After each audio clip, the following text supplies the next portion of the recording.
Oh, there's the buzz of the phone. That means it's time for episode 74, a brand new Odds podcast with myself, Jason Martinez, and there he is, H. Mays. What do you say, Har? What do I say? We got week 3 of the NFL already. Just think about a couple weeks ago, we were like bemoaning the fact that it was such a long period of time between that third god-awful preseason game and the start of the season. And now we're getting ready for week 3. And the Eagles, you got to wait till all the way till Monday night. It seems like an eternity because they played on Thursday. Yeah, it's a 10-day. It's like a half a bye week for them.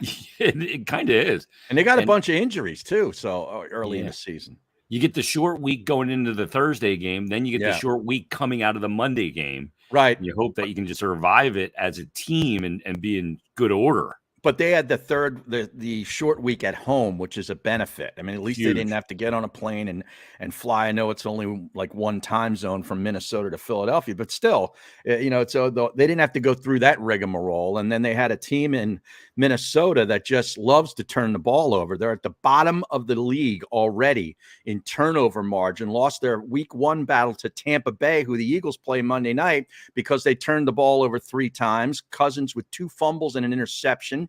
Tampa did not turn the ball over. Advantage Buccaneers. They get the win. And then if you watched, that first half, it was sort of reminiscent of Monday night's game with Cleveland and Pittsburgh, with everybody just losing the football.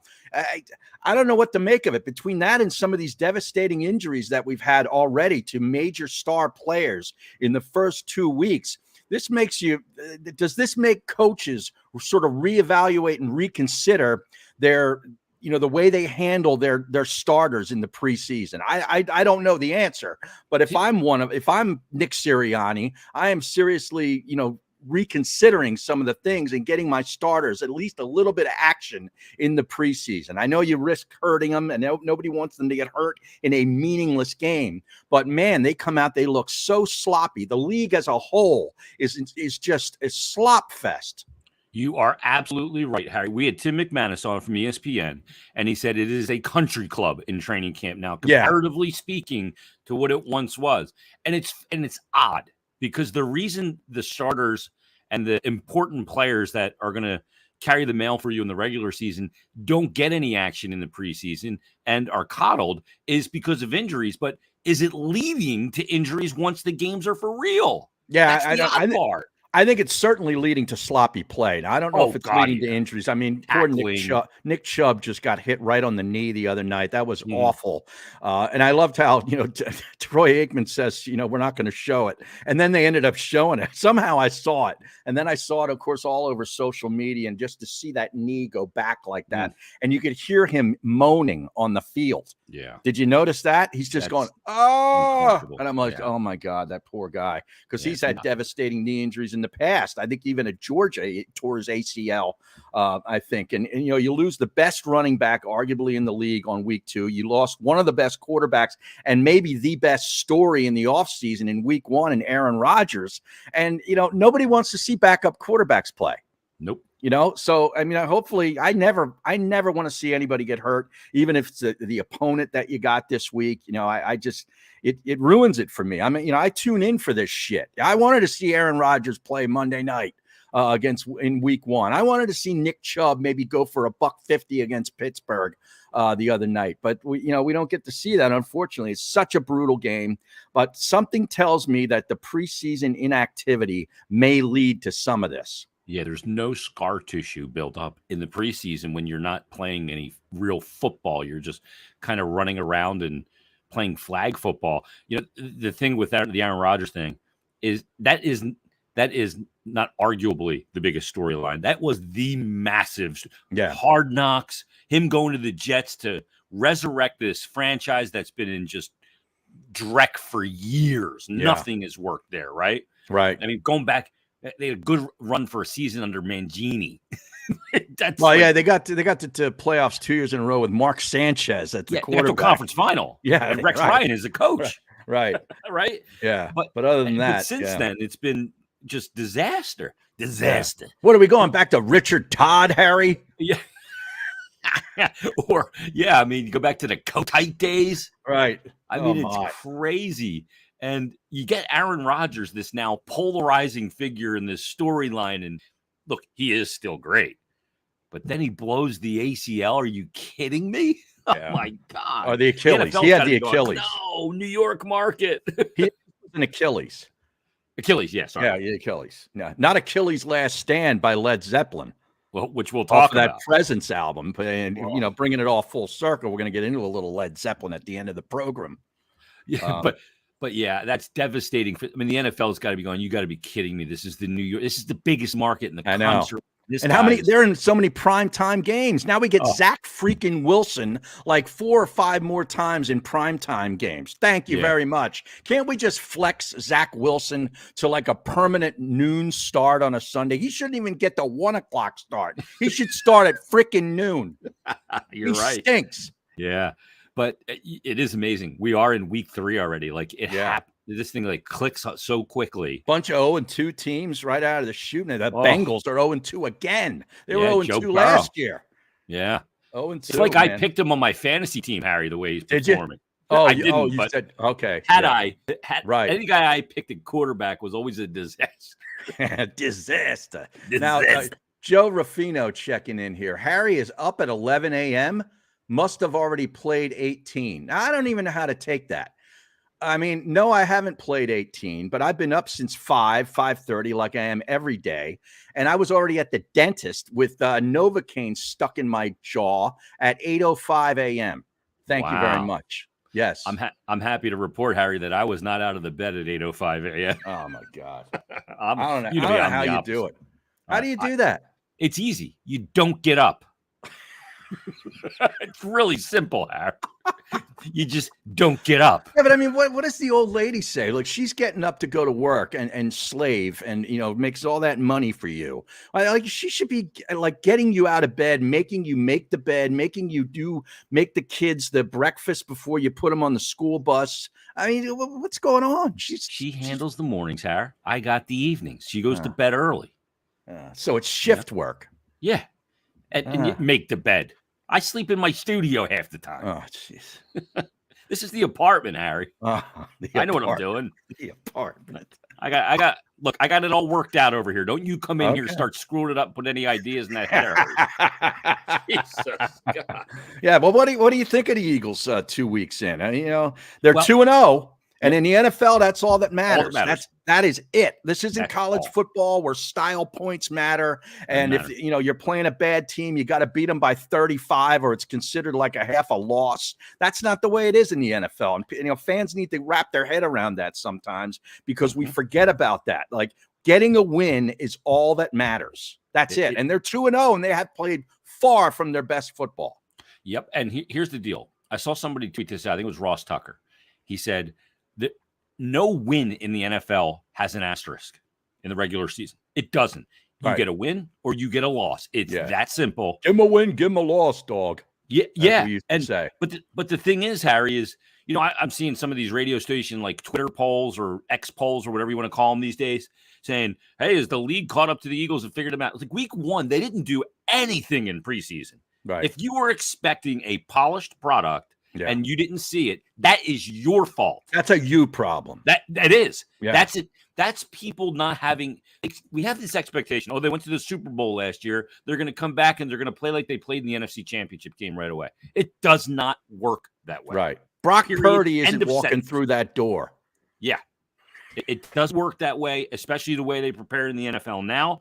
If you come out 2-0, I don't care how ugly it was. Right. That is a great start. Right. And look, there's new coordinators in there. Gannon's gone. It's going to take some time. Yeah, I know. I'm not so nuts about what I'm seeing though out of these new coordinators. I got to be honest. 2 weeks in, that is a concern to me. No, I'm not freaking out. But I mean, you start looking at DeAndre Swift had an awesome game the other night, but that was so good to see him coming back to Philadelphia where he played his high school ball, getting his first start in a real football game. He got 28 carries, 175 yards, and a touchdown. I mean, Gainwell was down with the injury. Penny, got limited action. I don't know what they're trying to do, whether they're just trying to. Penny. trying to sort of, cobble this season together early, using one guy heavily this week, another guy heavily the next week just to avoid injury. I don't know. But it was good to see DeAndre Swift with that kind of an effort the other night. Devontae Smith is off to a fast start. Look at the numbers between him and A.J. Brown. They've both got similar numbers in targets. Devontae's been targeted 15 times, A.J. 16. They both have 11 receptions in those amount of targets. But what's interesting to note here is Devontae Smith has 178 yards in 11 receptions and 2 touchdowns. AJ, 108 yards and no touchdowns. And he wasn't happy about it the other night because he was wide open, just waving his arms, running down the field. It would have been an easy score. And I don't know, Jalen just didn't see him or just said, I'm throwing this ball to Devontae. He got a pop right in the chin, delivered a ball, and they ended up scoring eventually anyway. But then he got hot in the sideline. Do you see that? He's he's a diva wide receiver kind of guy. He wants the freaking ball. Yeah, those guys, I don't blame him. Let's go. Well, here's the thing with those two guys. As long as nothing turns ugly and divisive, they're buddies. They're the best 2 receivers in the NFL. They have the best tandem of receivers in the NFL. Yeah, I mean that's just and AJ Brown's a guy that shouldn't score as many touchdowns as Devontae because he's more of a possession guy. You're going to get the ball to him on a 9-yard pickup on 3rd down over the middle because of that frame. And then he'll turn 9 yards into 35 yards. Yeah. So they're all good there, and then those 2 are tight. So, but the Goddard, I don't worry about it. The Goddard situation. He had 1 target against New England for nothing. 7 targets the other night, which you think, oh yeah, that's good. 6 receptions, 22 yards. Yeah, it's so minimal. What? Yeah, you got to get him more involved. He's got to be a big element and a big release valve for Jalen Hurts. He has to be. Yeah. So now that said, they're 5-point favorite on the road this week. So, yep. Yeah, I mean the NFL. Look, you're on to the next one, Harry, and that's the most important one. And I mean, if you can start out 3-0 when you're not playing your best football, you go, I'll take that any day of the week. With 2 road games. Yeah, 2 out of the first 3. We'll get it together. But if we're scraping wins out when we don't have it together. Yeah. Then we can do something special. That's got to be the message from the head coach in that locker room. Yeah. After the games, And that line tells you a little bit about what Las Vegas thinks of Tampa's 2-0 start. I mean, Baker Mayfield, to his credit, hasn't turned the ball over yet. He's got 3 touchdowns, 0 picks. He's throwing 7.2 yards an attempt, almost 70% completion. So he's been really, really good through the first 2 weeks. But, the Eagles are 3rd in turnover margin in the league. Dallas is number 1. They're 7 turnovers, plus 7. Tampa plus 5, and then the Eagles right behind them. Yeah. Dallas is going to give. Start. I mean, they're plus 60 in differential right now. They've scored 70 points and have given up 10.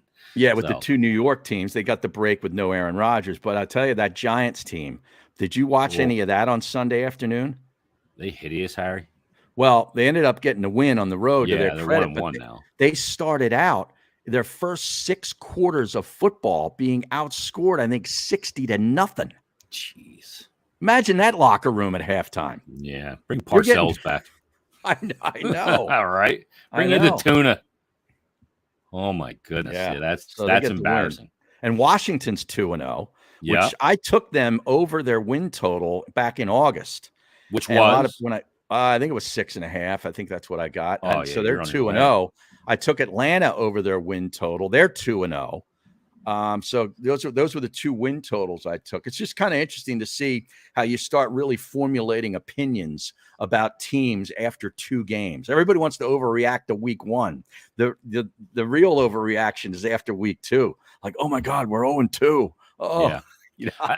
I start to kind of, when it comes to the NFL, start to develop my opinion on what a team is once we hit the month of October. That's when I can start to go, okay, we've got a little bit of data here. We got enough, eyes on to go. I can make a proper evaluation now. In September, I don't think we're equipped to make that evaluation. It's too soon, especially with today's NFL and the lack of what they do in preseason training camp. I wait till October. I'm waiting till October. I'm not pushing it off. I'm not dodging it. You're not procrastinating. Yeah, I'm just not Yeah. going to come to some sweeping conclusion based on has the NFL figured out the Eagles? 6-1? Yeah. No. Well, here's an interesting stat. This from Vegas Sports Information Network. Teams that start out 0-2 straight up in the NFL are 23-23 straight up, but 33-13 against the number against 1-1 teams in week 3. That's a lot to digest. So an 0-2 starter team up against a 1-1 team week 3. They're 500 straight up, but against the number 33-13 since 2010. That's a good trend. For anybody making wagers, consider that. Yeah, it's a pretty good it trend. just speaks to desperation. Yes, desperation in sports. Sometimes it's not who you play; it's when you play them. Mm-hmm. That's just the fact of the matter. So, yeah, I'm looking forward to this weekend. Any college games you got circled on the card this weekend, Harry? Oh, there's a bunch this week. The first couple weeks have been lackluster, to say the least. It's been underwhelming in college football, but this week it's on because you got Clemson hosting Florida State. Florida State looks right now like a national championship contender, and Clemson, doesn't look like the Clemson that we've known for the last almost a decade or so under Dabo Swinney. But they're at home against Florida State. That's a great game. Ohio State plays Notre Dame. That's a fantastic game, and it's a Saturday night now. And the 3:30 games, Colorado, the story in college football thus far, Deion Sanders and the Buffaloes going to Oregon to play their first real test on the road. They have Oregon and USC in back-to-back weeks in the Pac-12 before they shut the conference down. That's a big one. And Ole Miss takes on Alabama. And that's the other big story, is that Alabama doesn't look like Alabama, Nick Cale's Alabama. They look like the Alabama from the 90s. Right. They look like a legit college, just a regular college football team, not an NFL team. It's crazy. Is there anything better, Harry, in college football than this? You have a 6 versus 7 or 6 versus 9. Ohio State, the Buckeyes visiting at Notre Dame on Saturday night. It's going to be just getting dark at kickoff, 7:30 kickoff at Notre Dame. Yeah. And the fall is starting. There's a little bit of a crisp in the air. I mean, you're talking 50s at night. That just makes me happy. Oh, it's the best. And I hate Notre Dame, and I hate Ohio State. I know. Even more. I don't like them either. I don't like either one of them. But I love watching them. I love, I don't know if you get the Ohio State band out there on the road, but man, when they play at home, they do that script Ohio, and they go out there and dot the I. Awesome. You're like, this is awesome. The pageantry of college football on a big game Saturday late afternoon or Saturday night is unbeatable. Also, Penn State, I believe, hosts Iowa this week in a whiteout. Now, why are they doing a freaking whiteout for Iowa? Have you looked at their record in whiteout conditions, Harry? It's about 500. It's about 500. Let's not get carried away. Yeah, well, I think they're trying to boost the whiteout numbers because they typically do it against Ohio State and Michigan and get their butts kicked. Usually, okay, that's my theory. A number 2 ranked Ohio State coming into Beaver Stadium. Yeah. Let's roll the whiteout. We got Rutgers coming into town. Let's do a whiteout. Yeah, there's a reason. We're playing Delaware, Harry. The Blue Hens are coming in. Let's white them out. Yes. Well, the thing is like in all those games too, like it'll be really close in the second half, and you're just waiting for the bumbling decision making of Franklin to screw up that game. You're like, I think they got a shot to beat number 2 Ohio State, and you go, oh my God, what are you doing? Yeah. Now, where is the Ohio State game this year? Because I was thinking about that the other day. I'm thinking this might be the year, because Ohio State doesn't look, at least early on, talk about overreacting. They don't look like the typical Ohio State. They got questions at quarterback. They lose guys every year. They lose half their squad to the NFL. But it's at Ohio State. Okay. Yeah, October 16th or October 21st. October 21st. Yeah. Okay. Michigan is at home at Beaver Stadium. It's a Fox game, so it's not even a whiteout game. That's probably why they're doing it, Harry. Because it's the Michigan home game is the big one. Okay. on November 11th, but it's a day game. Can they move that to the night? Can they flex the Fox coverage? Well, no, wait a second. I mean, what network are they on this week? This week against Iowa, they're on CBS. Because they have the night game. Okay, so yeah, Fox noon, big noon Saturday or something. Saturday. Yeah. That's what they call it. Yeah. Yeah, Penn State, Michigan. I love those games when I was a student at Penn State. That must have been get great. up. Now, when would you get up for the noon Saturday start for a football game if you're sleeping in your 40s, until 9 o'clock a.m.? What are you doing? Here was the plan. Here's what would take place, because all the RVs would start rolling into Happy Valley on Thursday. So you go out Thursday night. If it's nice on a Friday, you are not going to class. Right. You are going to class at the Cafe 210 West for Long Island iced teas by 4 o'clock minimum. Iced tea. You are getting buckled on Friday night. As Robbie Ellis would call it. Give me 2 iced teas. Can I have a Long Island iced tea? But you're buckled Friday, so you roll out of the coffin around 10 Saturday morning for the noon game. And then when I lived in Beaver Terrace right there on Beaver Avenue, you'd stroll right down the hill to McDonald's and get the quarter pounder with cheese meal. And here's the key. This is the key. The orange soda. Oh, now is that a Fanta or a Crush? I think back in the day, it was the Crush. Orange Crush. See, back in my day, I'm a little older. It was Fanta. Yeah. Was the orange soda. And then they had the grape soda. They had the grape soda too. Yeah. The grape wasn't as good for the hangover as the orange was. Right. And then you had the long walk up the hill to Beaver Stadium. And believe me, you were feeling every drink you had the night before. Wow. Every step you took up that hill. Wow. They used to call my apartment Beaver Terrace too, but for other reasons. And you didn't even go to Penn State. We won't get into that right now. But yeah, Saturday, November 11th, Michigan at Penn State, noon start. Yeah. Okay. Fantastic. Wow. I'll tell you, that backfield for Penn State, they got the one kid from Berks County, from Governor Mifflin. He's a stud. And the other kid from IMG Academy, they're studs. The quarterback looks like a stud. They got the kid from LaSalle High School on defense, making tackles all over the place, wearing number 11. They're stacked. They're fun to watch. Yeah, they're a good team. And I just, can they get into that mix? We'll see. You got the Ohio State game. I mean, I think this week's tough against Iowa too. You think so? It could be one of those games that could slip them up a little bit. I hope it doesn't. I hope they just take care of business and keep moving forward. But I mean, obviously, you're circling the Ohio State game on the road in October, and then you're circling that Michigan game. If you can get to that Michigan game undefeated, boy, that is a huge monster game. Yeah. If those two teams are undefeated going into that one. So I do not believe in Iowa. I never believe in Iowa. Even when they were like undefeated late in the year, their offense stinks. They never score points. They're the same thing every year. I know. Because they've had the same coach for 40 years. Yeah, they don't change. They are exactly what they are every year. So I love it. It's going to be a great college football Saturday for sure. By the way, we got to send out some Aji's well wishes. Yes, to the skip, Charlie Manuel.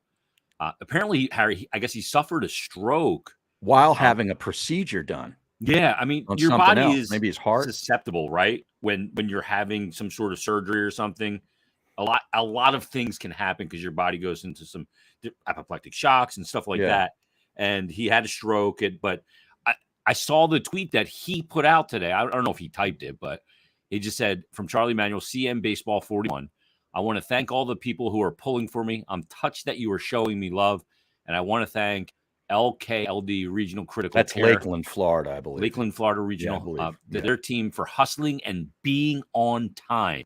You have kept me in the game, Charlie Manuel. Yeah. It looks like a heart and some other emoji. I don't know what the other emoji is. Yeah. Now, there's a couple of reasons. Well, there's a couple of reasons why there's no way he typed that. First of all, Charlie Manuel is not an emoji guy. No. Okay. You don't think Charlie? He's not an emoji guy. He wouldn't. I don't think so. Yeah, Skip, how you doing? He sends you a thumbs up. I don't know, man. I just don't see him as an emoji guy. And the other reason is because there's no like he doesn't type out, I want to thank, he doesn't type the way he speaks. So it's somebody else. Yeah. But good, best wishes to Charlie. We love him. And he'll be an inspiration come Red October as the Phillies try to close it out here with 11 games to go, including today with like a 12:20 start against Atlanta, the final regular season game against the Braves. And I hope we don't see them again because they ain't beating the Braves in a series. We all know that. How can hopefully somebody else can knock them off? I don't know. I don't even know who plays who in the first round if it ended today. But 11 games to go, 7 of them against the Mets. So they got a 3-game lead, I believe, over Arizona in the wild card. Arizona's the next wild card, and then the Cubs. And I looked at Arizona's schedule. They have a game at the Yankees today, and then they have a game against San Francisco today, and then at the Yankees for 3, I believe, at the White Sox, who stink, and then the Houston Astros to close it out. So I think the Phillies will be able to hold on here. Yeah, and close out the wild card, and gotta get that bullpen in order for the playoffs, Harry. Oh yeah, Aaron Nola goes today. It's a big start for him. Oh, every start seemed to be a big start for him. He's this year polarizing all of a sudden, isn't he? So he's allowed 31 home runs, which is 6th most in the major leagues. Wow, 6th. I think we just figured out, Joe, what Harry's been doing since he didn't play 18. He's got a shit ton of stats today. I love it. Hey, man, what do you think? I just dropped in here? Huh? I got copious notes. What are you, Ray Didinger? I actually have some notes today, too, for... Oh, yeah? Now the whole half of that is Flyers training camp stuff. Oh, God. Oh, my God. How many lines of copy and content can you amp? Oh, I was at the game on Friday. I know. The rookie game against the Rays. I got a story here. This will be your hockey segment, Harry. Yeah. But it has very little to do with hockey. The timer has started. Yep. 6 seconds and counting. Let's go. There's a gong at the end. So I go up to the game up in Lehigh Valley at the PPL Center, where I had never been before. Right. Have you been in that building? I heard it's nice. I was blown away. Yeah. Building is fantastic. Holds about 8,000. Mm-hmm. Awesome. Like state of the art, good food, not a bad seat in the barn. A concert there would be absolute, as Coach would say, absolutely spectacular. What are the acoustics like, though? Do you know the acoustics are okay? I don't, but yeah. I mean, it's an 8,000 seat arena, legit arena, right? Like where if you're on the concourse, you can see in the whole thing. Updated, it was awesome. So I'm doing the rookie game on Friday with Brian Smith's doing play-by-play. I'm doing color. Mm-hmm. And in the second period of the game, with about 6 minutes left, I'm sitting like I'm sitting now. I'm heading for the parking lot at this point, right? Yes. Calling the action, right? 6 and minutes all to of a go, sudden, period, I'm out. All of a sudden, I've got this pain in my right big toe that I can't fathom. I'm like, oh my God, what is going on? I thought I had. You got gout? Don't get to the end of the story. Slow down. So gout. My toe is pointing up. I cannot get my toe to go this way. Wow. Usually we want to get things going this way. You're going it was like I took a Viagra for my foot. Right? I'm sitting there. I can't get this thing to go down, and I am in I got the shoe off, the whole thing. I do the third period. I go down. I go to the Phantoms I'm in the training room next to Zayd Wisdom icing his leg because he took a biscuit on the inside of the thigh on a block shot. And I'm in there with the trainer with the shoe off and the sock off, and he's going through what it could be. And look, I'm 51. I've not taken care of this temple of a body. I beat the living hell out of it. I've put that foot in so many skates and just destroyed it. Right. And I'm thinking there's a broken bone or there's a ligament, and I think it might be gout. I thought I didn't know what gout was. But 3 days, the trainer says to me, he goes, on a scale of 1 to 10, what's the pain? I looked at him in the eye, I go, 17. I could barely drive home. Thank God I do sim racing Formula One style because I had to left foot brake the way home. Wow. Yeah. Because you have to lift the foot in the truck to get the brake. And I was dying. I could do the gas because I could get the heel on the ground. Right. Oh, so it's your right foot. Yep. Okay. Oh my God. I don't know how you just diagnosed that like that. Yeah, you got the Well, gout. you got the gout. Uric Yeah. acid is what I'm told, Harry, is how they Yep. know. Uric acid. It's a buildup. Yeah. Now what? Now So what are you doing? Now what are you doing for it? totally fine now. 3 days later, like I never had anything. Yeah. But the It just first 2 days, disappeared. I tried taking off my dress shoes after the game when I got to the truck and putting on slides. Huge mistake.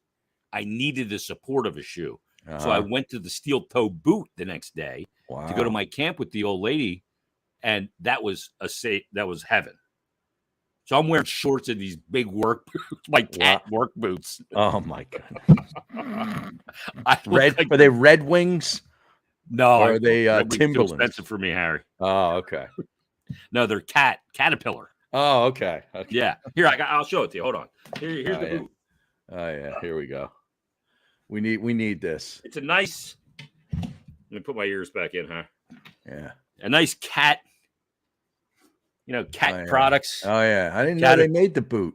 Oh yeah. Oh yeah, Caterpillar. Beautiful boot. That's a nice boot. Steel toe too, huh? Yeah. Yeah. It's good. That boot saved me. Wow. So, okay. Yeah, it was quite the broadcast. So they're gout proof, those boots. Yeah, these gout proof, gout recommended, Harry, as a matter of fact. Nice. I think I saw that online.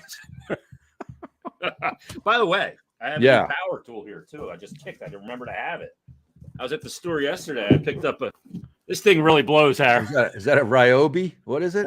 Yeah, Ryobi. Yeah. Yeah. The whole thing. Now, is that electric? Do you have to have the cord, or is it cordless, or is it gas powered? You put a huge battery in there. Harry. Oh, okay. Yeah, you put one of these in there. You have like the charging station. You put one of these big lithium-ion suckers in there. Yeah. And I have 2 of these.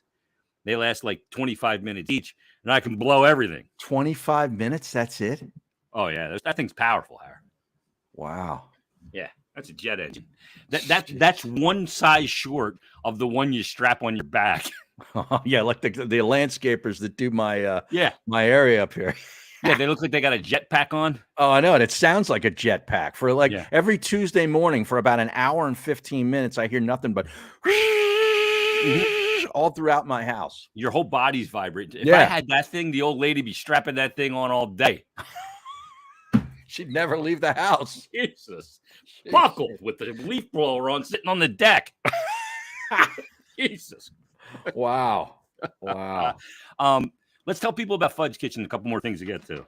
Oh yeah, the Fudge Kitchen. We know it. You know it. You love it. The official sponsor for Not For Long Media and the Odgies podcast, a staple of the Jersey Shore. 6 locations: Cape May, Wildwood, Stone Harbor, and Ocean City. The original Fudge Kitchen. They make all of their fudge and sweet treats right in the store, which guarantees a delicious product. Stop by and let them know that N4L and Odgies sent you. If you're not able to visit in person, not a problem. They'll ship it right to you. Be sure to check them out at fudgekitchens.com. The original Fudge Kitchen, shipping fudge across the country. Brian Cunningham says, I thought I ruptured my Achilles and it was gout. He said, the pain is no joke. Wow. Yeah. Gout just sounds gross. It does. It is. Gout. I always thought, and this is not your case, obviously, so it's obviously multiple things can cause it. But I always thought that if you drank a lot, like people that drink a lot are susceptible to gout. Because of the kidneys or something? Harry? I think. I'm not a doctor, I know, but I mean. Well, then why have you not had the gout? I don't know. Indication. I've got a great filter. I told you. My liver and kidneys is a high output vodka filtration device. Okay. It's like a distillery. High output. Okay. Oh yes. My God. I was working on a broadcast one time, and one of the partners on the radio broadcast walked away, and the guy goes, Jesus Christ, he smells like a distillery. Wait, talking about me? No. Oh, the Flyers. Okay. I'll give you a detail on that later. Yeah, okay. So funny. Distillery. He's sober now, Bundy. Yeah. Oh, okay. Okay. I got you. Oh, jeez. Oh, so funny. Just wow. Great. By the way, this is big news at my house with my daughter, that Travis Kelce is dating Taylor Swift. Is that alleged, or has that really been proven true? It was alleged, Harry. Jason Kelsey confirmed it apparently this morning on the radio. So Travis Kelsey is now head Swiftie. Wow. That's what they call the Taylor Swift. They're Swifties, Harry. Yeah, I heard that. Yeah. And my older daughter, like, cannot stop listening to Taylor Swift for years now. She's seen her twice in concert at Lincoln Financial Field. Once way back, she went with the old lady, and then she just went to this past tour with my sister-in-law, soon-to-be sister-in-law, and like they dressed up, the whole thing. She's a huge Taylor Swift, reciting lyrics to me, what they mean, the whole thing. But apparently Travis Kelsey now is dating her, and she's from Reading. She's an Eagles fan. From Wyomissing. She's from Wyomissing. Yeah, but she doesn't really acknowledge that she has roots in Wyomissing. She's only when she's here doing a concert she acknowledges those roots. Right. When she moved to Nashville, she just said goodbye to Berks County, and it was like I'm never. I didn't grow up there. Yeah. That's exactly right. Yeah. And that's a good get for Travis Kelsey. It's interesting. See, that's what happens. I mean, he's always been kind of out there in the public eye, even before he became arguably the best tight end ever. I mean, he had wasn't he on some TV show a couple of years ago when he first got started in the NFL? Some dating show or some show. Well, I don't know if it was on MTV. It might have been, or some, outside network. Real World Meets Road Rules, Harry. Something like that. I think, because he's always been sort of a pseudo celebrity, even before he became a big time football player. Well, and you know why? The Kelsey brothers are hilarious. They've got great genuine personalities. Right. So, and he's a good looking dude. I mean, I feel comfortable saying that, but I mean, you're down dating Taylor Swift. That's like an extra level of celebrity. Yeah, if I'm dating Taylor Swift and it's going well, I'm retiring from the NFL with the amount of dough that she's got. I mean, that's like, Tom Brady dating Giselle before they got married. That's like, Russell Wilson, and his now wife, dating. Like, there's a certain level of celebrity that I would be kind of uncomfortable with personally. It's a little too much. Yeah, it's a whole different ball game. I mean, you're in a different pantheon of celebrity there. Right. I mean, she played Lincoln Financial Field, Harry. 4 nights sold out, and another 100,000 people were outside every night listening to the show. Right. In the That's crazy. Now, speaking of shows, though, and actually local people, did you see Pink was at Citizens Bank Park the other night? Ciara is Russell Wilson's wife. She's a great performer. But Pink was there. And I saw some footage of this concert where it's like a circus. It's like Cirque du Soleil. She's up on this, like spinning all around the stadium, high-fiving people in the upper deck, and then zoom. She's like, it's crazy. Yeah, she does like a high wire act. Yeah. Yep. Did you know that? Alicia Hart.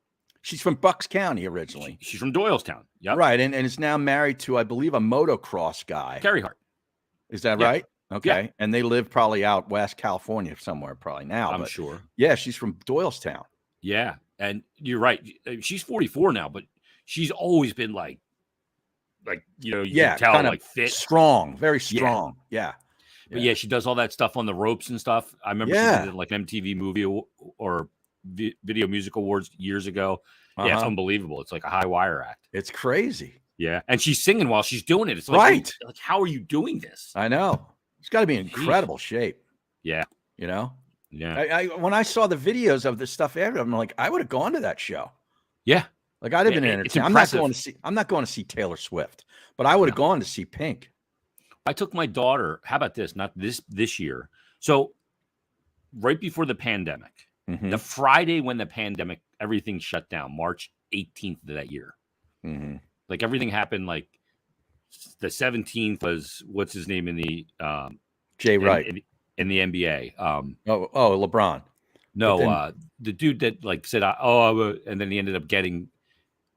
Oh, the big French guy from Utah Jazz at the time. Yeah, I forget his name. I forget. But that happens. That Friday, I was supposed to take my daughter to go see Billie Eilish.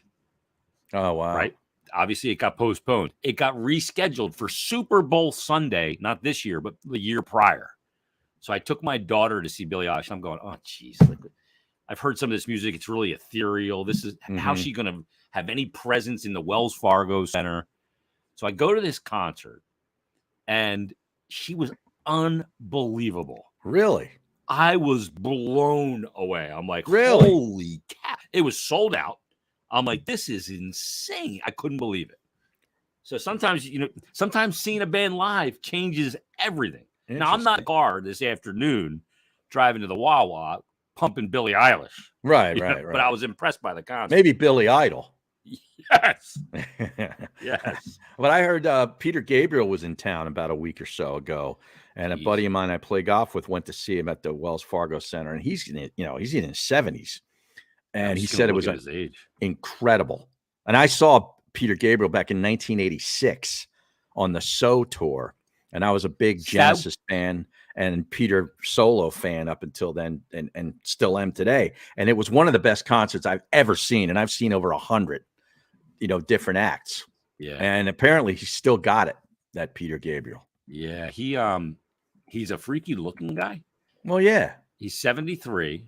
He's an artist. That So album is fantastic. Well, his other albums leading up to that were all fantastic too. But the So one was what really put him over the top as a solo artist, like with a bunch of hits. 1986 is when it came out. Sledgehammer, because of the video too. Was enormous. Red Rain. In Your Eyes. In Your Eyes. Movies but the best song on the album, though, Harry, is actually a song. Does he do it with? Is it Kate Bush? Kate Bush. Yeah. Don't Give Up. It's one of the saddest songs you'll ever hear. But it is phenomenal. Great. Yeah, it's great. But he did Red Rain.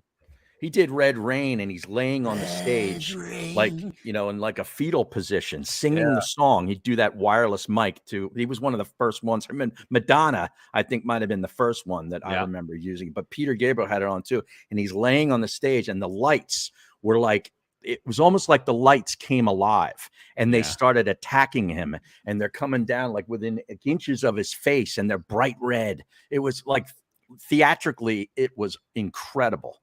Wow. Yeah, it was really cool. He has a cool voice too. Yeah, he does. So there was something you wanted to get to when it comes to Led Zeppelin for the program today. Well, yeah, I was a song. I came across some video this week of Robert Plant doing the Rain song.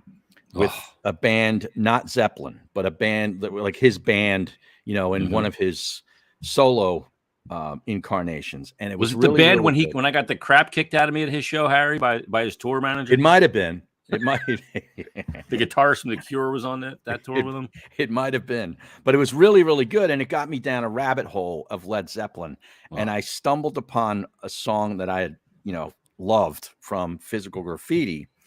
And I clicked on it, and I'm just like, oh my God, the riff just kicks you right in the balls, and it doesn't stop. It's right away too. It's awesome. Wonton song, and it is phenomenal. The thing that Plant does here is great. There's a little. Oh yeah. Oh, it's so good. This is a great album, by the way. Oh, one of their best. Yeah, I agree. Oh.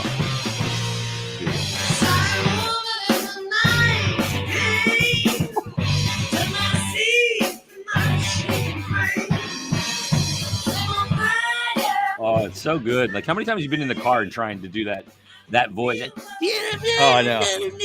Yeah. But like, you think about it, then you start thinking about what they did with their first 4 albums. Of course, 1, 2, 3, and 4 were incredible, and a lot of the stuff was like covers of old blues artists in the first couple records and whatnot. And they follow up Led Zeppelin 4 with Stairway to Heaven on that record with Houses of the Holy. And you look at how great that frickin' album was. And then what do? They put out a double album. Back when they did double albums, Physical Graffiti is a double album, and every song is phenomenal. Yeah. And not to mention one of the biggest hits is on that album, Kashmir. Right. Chase Utley's tune. Yeah. Well, look, I was watching an interview last week. I think it was Charlie Rose's old interview. Oh, yeah. Talking about Stairway to Heaven and how Plant doesn't love that song because it's too encapsulating in the mindset he had as a 22 as a young person. Yes. The song he is most proud of for the construction of the song and the lyric quality of the song is Kashmir. Not to mention, he pulls off a feat in that, coming out of verse and holds a note for 19 seconds. Wow. It's unbelievable. Wow. You know what note I'm talking about? Uh-huh. He just goes on and on and on. Like, yeah. And it comes out of a verse where he doesn't get a breath before it. It's one of the hardest things. Like, I'm going, I sound like Tom Rowe.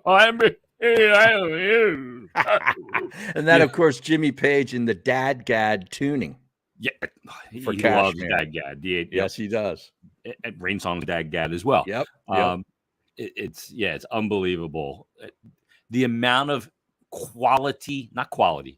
superior music they put out in rapid form over their potent career is stunning by today's standards. And how about the Rover on Physical Review? That's another great riff. Love it. One of my favorites, Harry. The thing about, like, I love that.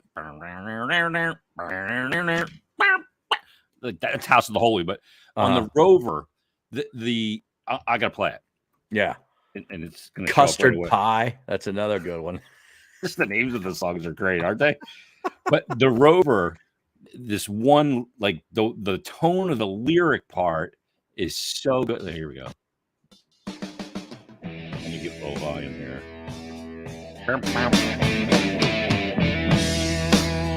So good. Bonham hitting the drums with like baseball bat. Yeah, this is the part I love. When it goes to this part right here, this switch to a D sharp. Oh, I love that. Just hits me right. Love it. Little phaser on there. Big time. Yeah. But he's and all the time signature changes that they use. Just turning high. That's so good. I see you bastard. Now I'm going to go down this rabbit hole today. I'm yes, not you get are. The garage cleaned. Yes, you are. Yes. Yep. You got to stop doing this to me. I know. So. You know I'm an easy mark. You'll send me one friggin' thing, then I'm firing off all this crap back, and I'm down the rabbit hole. I got to get the garage cleaned today before I got to go back to training camp tomorrow. Oh yeah, got to turn it back into the garage mahal here. As they say in England, the garage. Oh, God damn! You didn't even hear in me. The garage. In the garage by the motorway. What song is that from? The garage. In the garage by the motorway.